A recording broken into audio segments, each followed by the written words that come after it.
Welcome to the No DQ live recap of AEW Dynamite as well as night one of WWE NXT Stand and Deliver. Shout out to everybody in the chat room watching this live. I appreciate your viewership and support. There is a lot to discuss. Both shows had a lot of things happening. I will go ahead and start with NXT, and then I will give my thoughts on Dynamite. This was a historic night for wrestling. The final head-to-head night between AEW and NXT. Tonight was the end of the Wednesday Night Wars. Starting next Tuesday, NXT will be on Tuesday nights. AEW Dynamite will continue going on Wednesdays. Let's go ahead and break down night one of Stand and Deliver, available on both the WWE Network / Peacock and the USA Network. I actually did watch it on Peacock. I did subscribe to Peacock a few days ago, watched the Hall of Fame on Peacock. No streaming issues either night. So despite people upset about the lack of being able to pause and rewind, I will say the streams worked perfectly for both shows.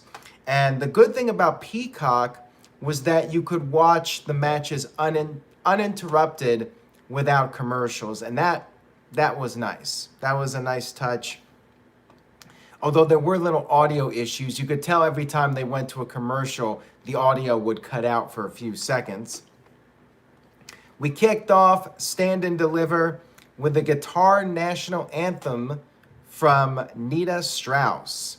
And we had our introduction. We had a cool throwback to the 1998 Survivor Series Deadly Games. For those of you that remember that pay-per-view, you had a giant skull. You had a similar skull set up in the center of the stage for TakeOver. We kicked off TakeOver with Pete Dunne versus Kushida. Really good match here between these guys. Kushida going for the submissions early on. They fought on the ramp, went back and forth for a while. Kushida kept trying to put away Dunne with submissions, going after the elbow. Dunne kept getting to the ropes, and then Dunne, classic Pete Dunne, went after the fingers, kicked Kushida in the face, and then hit the bitter end to score the victory in a very nice opening match for TakeOver. Got it off to a good start. We then had our Gauntlet match, which was to determine Johnny Gargano's challenger for the North American title on the night two of TakeOver Stand and Deliver. The one and only Caleb Jacobs just sent in a $100 super chat. Wow. Thank you very much for that, Caleb Jacobs. I really do appreciate it. He says, it definitely did deliver. Sorry to go off topic, but Finn Balor had an awesome run-in. NXT, second time, main roster time for him again. Time will tell if this is the end of Finn Balor in NXT, if he'll go back to the main roster. And Caleb, with a super chat like that, you could send the most off-topic thing you want, and I will halt and stop everything for you. But again, very much appreciated to Caleb Jacobs, a very loyal fan of the No DQ channel. Met him in person a couple of years ago. Really good guy. Thank you for that, Caleb. I really do appreciate it. Greg says, wow, Caleb, never drinking super chat, bro. Ha ha. I don't think he would do something like that. I don't think he would be drinking and tuning into the No DQ recap. Hopefully not, but I sense he's not like that. So anyways, we're going to call him Big Money Caleb. All right. Now, let's get back to the Gauntlet match. We started off with Leon Ruff and Isaiah Swerve Scott. The two of them went back and forth here. Scott actually attacked Ruff during Ruff's entrance. They fought by the barricade. And by the way, I forgot to mention that you had the fans right there. I'm not sure if there were wrestlers on the hard camera side or not, but you had the wrestlers right there by the fans at ringside.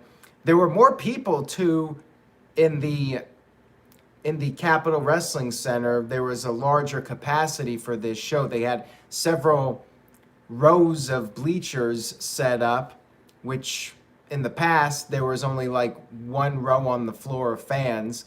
Now they got like 3 or 4 rows of fans. It definitely added to the show, more crowd noises. It felt almost like an old NXT show at Full Sail University when you had, a couple of hundred people. It pretty much felt like that vibe again, which is nice to have that fan energy. So that was a definite positive for this show. Hopefully not a COVID positive, with the wrestlers getting so close to the fans at ringside. But then again, maybe all those people there were tested and they were able to sit, because the side where the audience was by the hard camera, there's no glass barrier like there is on the other sides. So there's no distancing between the wrestlers and the people that were sitting on that side by the hard camera. Hopefully those people by the hard camera are tested regularly, and they were tested before they came in, maybe got the vaccine, all that stuff. But yeah, definitely nice to see things starting to look more like normal. And that really helped for the atmosphere, like I said. We had Ruff doing a lot of impressive stuff. He jumped off the announce desk and hit a cutter on Scott. And then Bronson Reed was the next person to enter the match. Ruff did a dive to Bronson, but Bronson caught him. And then they did this 3-way German suplex spot where Bronson ended up suplexing both guys at the same time. Cameron Grimes was next, and he hit a moonsault to Reed, and then he paid off Scott. He gave Scott some money because he's big money Grimes, and he got Scott to work with him. Dexter Lumis was next. He DDT'd Reed, and then while Dexter Lumis was making his entrance, Scott pinned Ruff. So Ruff was the first person out, no surprise there. LA Knight was next. LA Knight cut a promo on everybody. Let me talk to you. Talking trash about everyone. Reed, though, attacked Knight, threw him back in the ring. Lumis put the code of silence, or the silence, on Grimes, but then LA Knight took advantage of this and actually pinned Lumis as Lumis was putting the silence submission on Grimes, and that was the end of Lumis in this match. Right after Lumis was eliminated, Reed pinned LA Knight, so much for LA Knight getting a big rub here. He pinned Lumis only to get eliminated by Reed. And then Lumis got a little bit of payback on Knight, putting the silence on him outside the ring. Back in the ring, Scott pinned Grimes using the tights, and this is despite the fact that Scott had been paid off by Grimes. He double-crossed him. There's no honor amongst thieves. And it was down to Scott and Reed. Scott got several near falls, and then Reed finally hit the power bomb, followed by the big splash, picked up the 1-2-3 to go on to NXT Takeover Night 2 to challenge Johnny Gargano. Pretty much what I expected here. Good match, entertaining stuff from these guys. Got a few super chats in here, so I'll get to those. Hamp Kano with a $5 super chat. Thank you, Hamp. Says, checking in for Night 8, and it's time to put you on the spot. Who has done a better job handling the pandemic, AEW or WWE? Depends on how you look at it. To AEW's credit, they've done shows now with fans at a limited capacity, and no reports that we know of that anybody, as far as fans go, have tested positive for COVID. A few AEW wrestlers have, but that's bound to happen at some point, that somebody's going to test positive. Fortunately, it doesn't appear that any fans have tested positive. That's a good thing, unless they never reported it. WWE has gone a different route.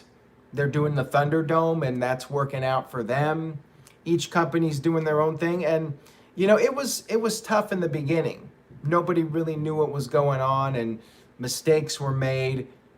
But I will say in the last several months, both WWE and AEW have done very well. And WWE for WrestleMania going the responsible route, social distancing, 25,000 max capacity, and they're doing what they can to make it as safe as possible.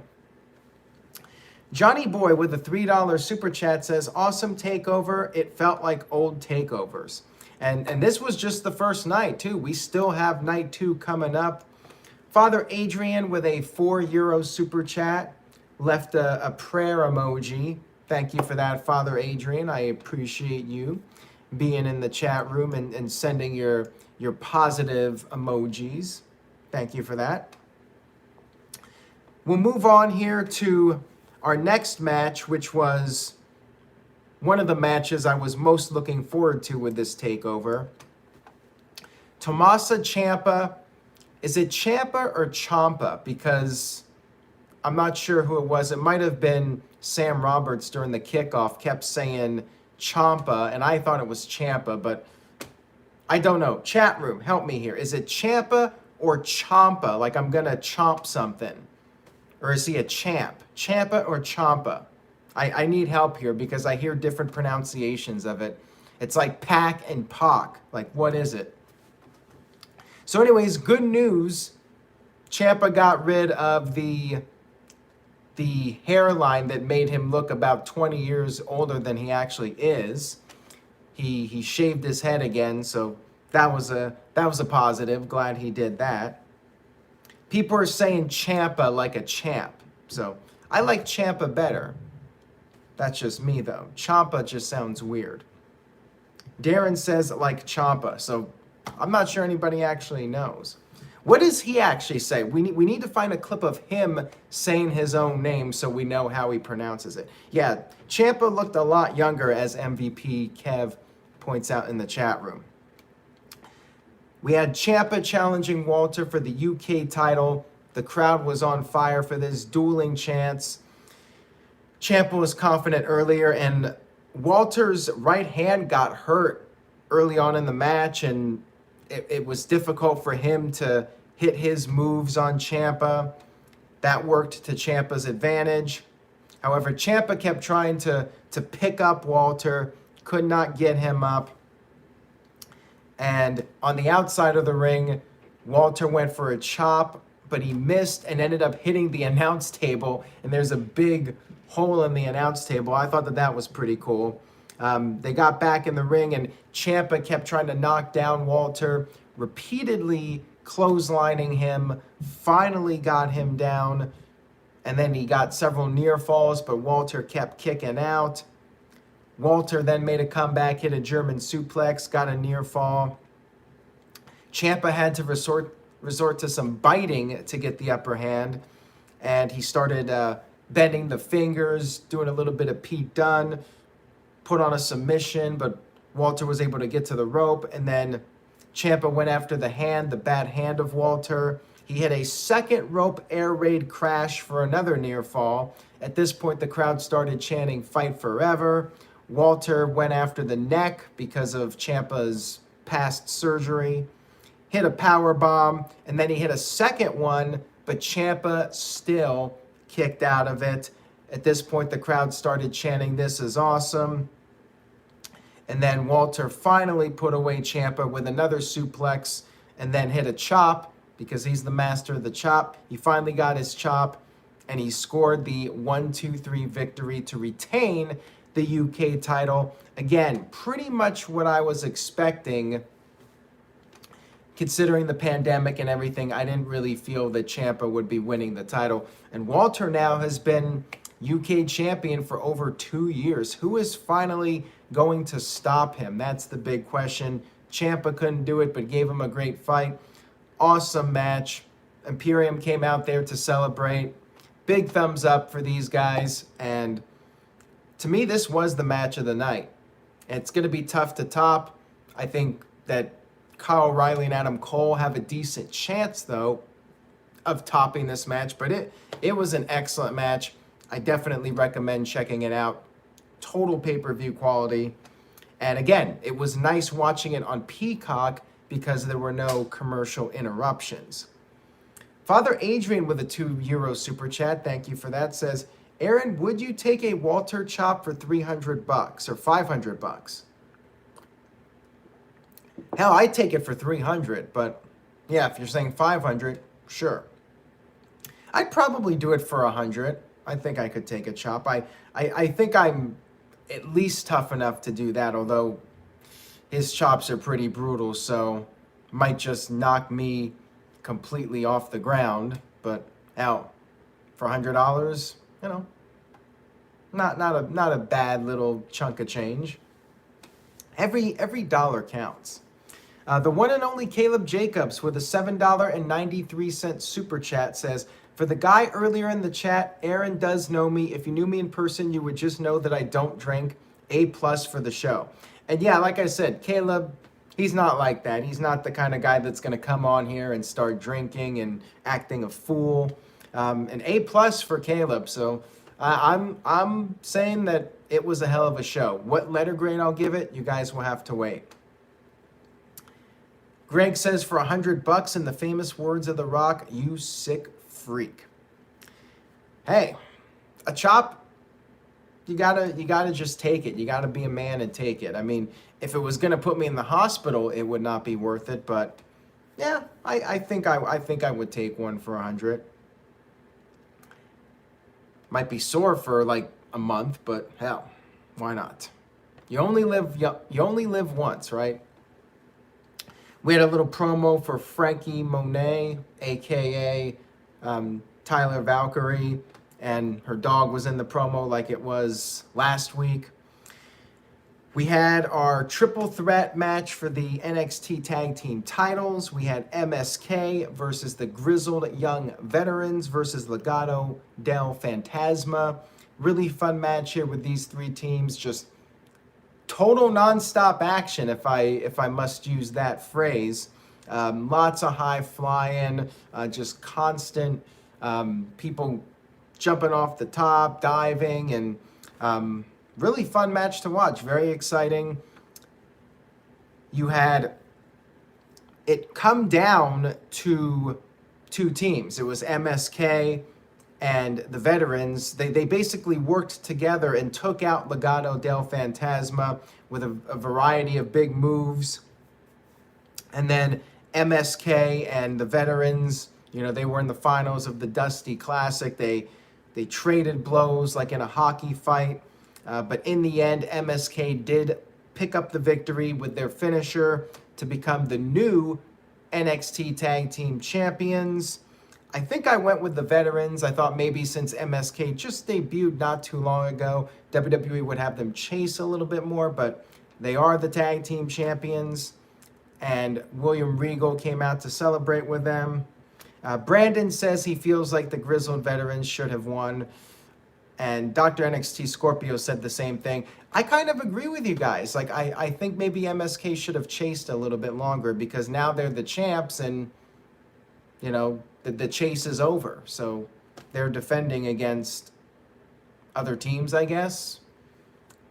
We'll see what happens. We'll see who they're paired up against in the coming months. I just don't know who they feud with next. Maybe they have another match with the Veterans. Maybe Breezango. I don't know.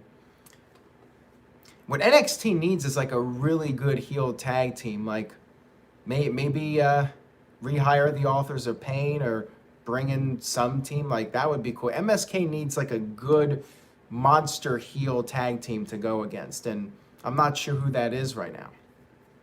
But good stuff here. Another entertaining match on this show. Israel Diaz agrees with me about having the Veterans win and MSK chasing for a while. Brandon says maybe Kyle O'Reilly and Balor. Yeah, I guess that's a possibility. You could do that.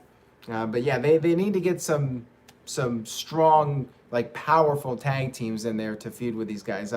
Imperium will probably go after them at some point. We had our main event, which was Io Shirai defending her NXT Women's Championship against Raquel Gonzalez. Video package before the match hyping this up. Dakota Kai got booted out of the match early. She was interfering. Referee caught her and sent her to the back. Raquel, though, was able to take advantage. She threw Io into the ring post, worked her over for a while. Io made a comeback, and they started brawling on the stage. Io did she did the moonsault to the outside onto the stage, and then she hit the double knees. And then Io, of course she's got to do it because this is her thing now, jumping off of high places. She climbed up to the top of the skull at the entranceway and dove off it, just like she dove off the house at In Your House last year. And then back in the ring, she hit her moonsault, her finisher, which nobody has kicked out of, but we had a kick out. And by the way, I screwed up. I meant Authors of Pain, not Powers of Pain. So thank you for the 10 people that corrected me on that. Yes, I did mean the Authors of Pain. Although I would like to see the Powers of Pain come back just for fun. Hell, I think Warlord and Barbarian still wrestle on the indies every now and then. Why not? Bring them in for a shot. Let them have a match. Let's do it. Authors of Pain, Powers of Pain, triple threat match, Ascension, we throw them all in there. So anyways, yeah, Raquel Gonzalez kicked out of the moonsault, and then Raquel hit her one-armed power bomb on the outside of the ring, got Io back in the ring, and then hit a second one in the ring, scoring the 1-2-3 victory, ending Io's lengthy reign as champion. Again, pretty much what I expected here. I figured we would get a title change, and Pyro went off, big celebration. So there you have it. 2 or 3 new champions crowned, new tag team champions and a new NXT women's champion crowned. Will we see even more title changes? That will happen on night 2 of Stand and Deliver. Overall, I give the show, I think I'm going to give it an A- because, first of all, you're missing Mauro Ranallo. Second, I feel like it wasn't quite at the level of a standalone takeover that wasn't on TV. I think because of USA Network, maybe they rushed things a little bit, and you had some interviews and maybe other things you wouldn't have had on the regular show. And the main event was really good. The tag team match was really good. Walter and Ciampa was great. So it was a very strong night of wrestling. And I think night 2 will top it because it will be just on Peacock, not the USA Network. CC Drink gives it an A-. MVP Kev with an A. Tic Tat Tat and Brandon also give it an A-. Game is on 100 with an A-. Jose Garza with an A, and Dr. NXT Scorpio and Curtis Butler give it an A as well. Darren with a B+, and Greg with a B+. Greg says it just needed that second great 5-star match, and it didn't. I can see night 2 being better. Yeah, I think night 2 might top it, but yeah, it was a very strong show overall from NXT, and they did deliver, and I'm sure the second night will deliver as well. And now we'll move on to AEW Dynamite. A lot of things happened on this show too. It was not a throwaway Dynamite. They definitely put out some big storylines on this show and some further developments. We had the Inner Circle arrive in some cool cars. Jericho had this nice fancy car. There were signs in the crowd that said, Wednesday nights belong to AEW. There were a couple of signs like this, basically making fun of NXT for no longer being on Wednesdays, and now AEW has won the war. We opened up the show with Hangman Adam Page versus Max Caster. What a change from last week when you had Christian in a match, but if I was a casual viewer, I'd probably be like, okay, I guess I'll watch NXT when I see Matt Caster out there, aka John Cena 2.0. He made some reference to Joe Biden slipping on the stairs of Air Force One a couple of weeks ago. Anthony Bowens, his tag team partner, was out there, and Page took out Bowens, and it was pretty straightforward match. You had Bowens interfering during the match, causing a distraction, and then he tried to slip the boombox into the ring. Referee got rid of the boombox, and that's when a chain was given to Caster. He used it on Page when the referee wasn't looking, but Page was able to kick out of it. And then Bowens attempted to stop Page from hitting the buckshot lariat. However, that did not work, and Page was able to successfully hit his finisher and pick up the victory over Caster. And then Page had some alcohol after the match for a nice celebration. We had the Death Triangle come into the ring for an interview with Tony Schiavone. And before they could really say anything, this seems to be a running theme in AEW. Somebody comes out for an interview and they're quickly interrupted. You had Orange Cassidy and the Best Friends interrupt, and Cassidy had footage shown from Revolution last year when Pac beat him, and also footage of when Rey Fenix attacked Cassidy with this flying kick.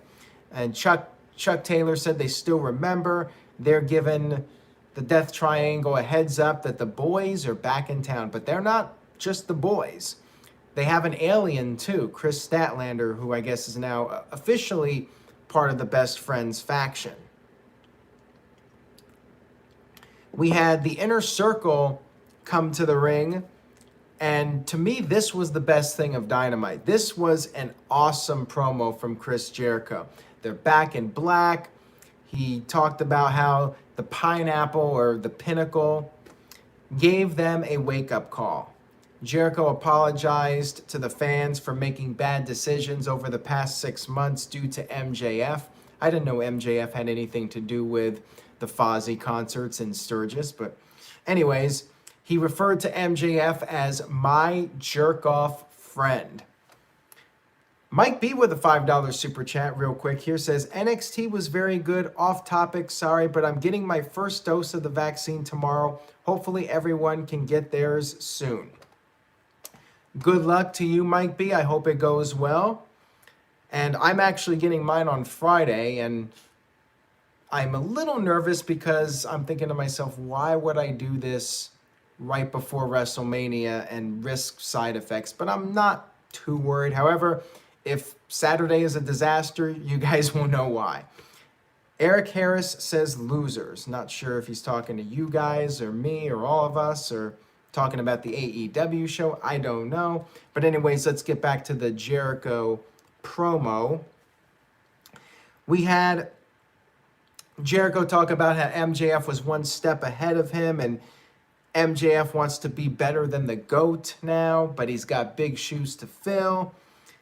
Jericho said MJF is stealing his shit, such as wearing the scarf that Jericho was wearing 5 years ago. And Jericho said MJF will never be better than him, and he knows it. Jericho then started making fun of all the Pinnacle members, saying that Tully Blanchard was like the 5th or 6th, one of the bottom Horsemen members, you know, right there at the bottom with like Paul Roma and Ole Anderson. I thought that was pretty funny with the Paul Roma reference. And he said Dax Harwood and Cash Wheeler, like he doesn't even remember their names. What's their name? Axe, Smash, Axel, Slash. He doesn't know. Again, this was pretty funny to make fun of their names. And then he made fun of Spears for having a blonde mohawk in 2021 and thinking it's fashionable. And talked about how Spears got fired from the Fed 10 years ago and was asking Jericho for advice. Jericho was kind of acting like The Rock here with his insults to everybody and all the trash talking. He said Wardlow has $1 million body but a 10-cent brain, which is a classic insult from back in the day, and said he's going to make the Pinnacle the human centipede. And then the big news out of all this, a challenge was issued. Jericho challenged the Pinnacle to a blood and guts match on the May 5th edition of Dynamite. I wonder why they're doing it on Dynamite and not the pay-per-view, but yeah, I'm a little surprised they're pulling the trigger on it. I thought that maybe they would wait until they could do it with a bigger crowd, and maybe they'll increase capacity to Daly's Place. But yeah, they're not going to wait much longer. May 5th, we will finally get that blood and guts match, Pinnacle versus the Inner Circle. So there you go. I guess we're at least getting the match, but yeah, I think I would have preferred for them to wait a little bit longer. But at the same time, you want to, like I tend to say, strike the iron when it's hot, and when the feud is boiling up, you want to do the big match. So it's a tough call, and I guess they're deciding the timing is right to do this match sooner than later, and we're getting it May 5th on Dynamite. We had Christian interviewed backstage, talking about how last week he took back what was taken 7 years ago, and he put over Kazarian, and talked about how he takes wrestlers and levels them up. Taz interrupted and basically made an offer for Christian to join Team Taz, and he told Christian to sleep on it, think about it for a while. We had Godzilla versus Kong, basically Bear Country versus Jurassic Express, but they were billing it as like Godzilla versus Kong because that's the new movie. Pretty standard match here. The Bear Country team got in some offense, but in the end, you had Luchasaurus hitting the chokeslam and the standing moonsault to pick up the win. No surprise here, and pretty much the way I would have had it go down as well. Give the Bear Country a little bit of a moment, but you got to put over Jurassic Express and have Luchasaurus pick up some wins here. So this was fine. We had a Nightmare Factory promo with TJ Marshall, or QT Marshall, whatever his name is. Talked about how he is surrounding himself with men who are hungry and are tired of waiting in the shadows of Cody Rhodes. And he introduced all the members, had a bunch of lines for them. And the funniest one was how Aaron Solo is more than just a boyfriend. Of course, Aaron Solo used to date Bayley. They recently broke off their engagement. So that was a funny reference. And then we had Tony Schiavone interviewing Sting, you know, like they do every single week. Jake the Snake Roberts, though, quickly interrupted this. Again, another interruption during an interview segment. Jake was talking to Sting, and then Lance Archer interrupted and said he wants people to pay attention to him. It's his time. Sting grabbed the microphone from Lance Archer and basically said he agrees. He is a main event guy. Sting thinks that Archer is a main event guy. He doesn't understand why Archer gets a big match, disappears, gets a big match, disappears. But he gets it.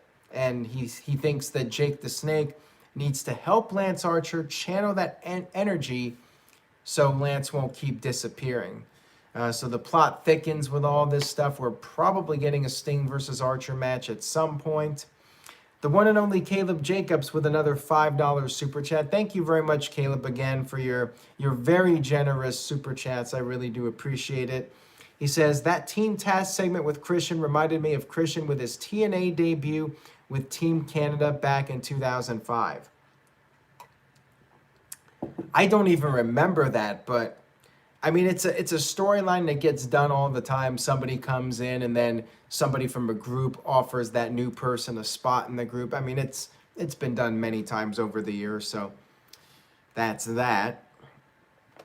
And speaking of Team Taz, they were in another backstage segment, and Ricky Starks was kind of instigating Brian Cage a little bit, and Taz was not too thrilled about it. So the slow build up to that fallout is coming.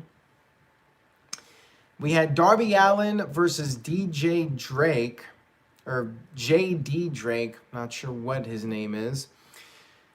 This match was up against the whole Ciampa Walter match. So I'm very curious to see the quarter hours for this. Darby's done pretty well in the quarter hours though, but J.D. Drake. You had Ryan Nemeth, Dolph's brother, out there. Sting was there to even the odds, and basically Sting chased away Ryan, and this was something that would come to backfire them later, because you had Drake missing a moonsault and Darby picked up the win with the coffin drop, but then Matt Hardy's team, the Hardy family office, whatever they're called, they attacked Darby on the stage, and because Sting had chased Ryan Nemeth away, there was no Sting. So Darby was there getting beat up, and then the Dark Order, luckily for Darby, he's got some friends. The Dark Order made the save. Tay Conti attacked the Bunny, setting up their match later in the show. And then backstage, we had the Pinnacle attacking Chris Jericho. Inner Circle was nowhere to be found. They brought Jericho into the ring. They hit the spike pile driver, and then we had a cut to the back, and it was revealed that the dressing room of the Inner Circle had been bolted shut, and they had to literally break the door down.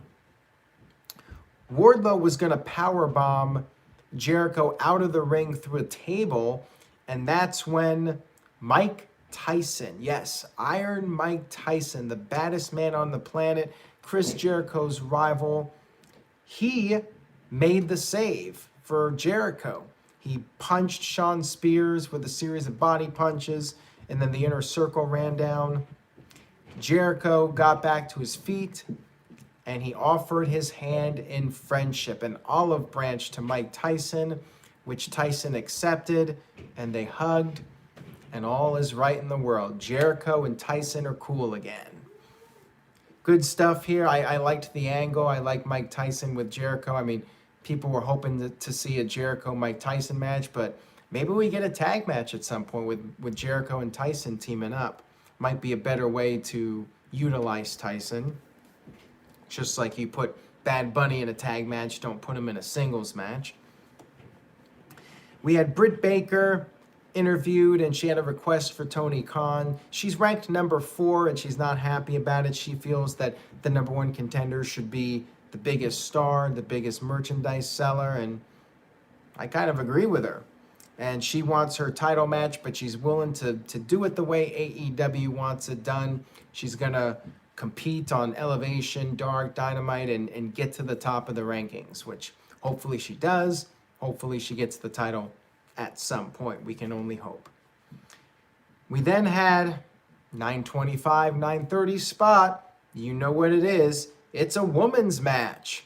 It's the Bunny versus Tay Conti. She had -1 in the Dark Order. You had the Hardy family office out there as well. And you know how these matches go when everybody's at ringside. Everybody fights. That's how it goes. And Ty hit the Ty KO. Bunny kicked out of it. There were distractions. And Bunny got a kendo stick. However, Shida grabbed the kendo stick from the Bunny. Akira Shida was out there too. And Ty hit a superplex followed by a DDT and picked up the victory. Pretty standard stuff here. I mean, not too much to say about it.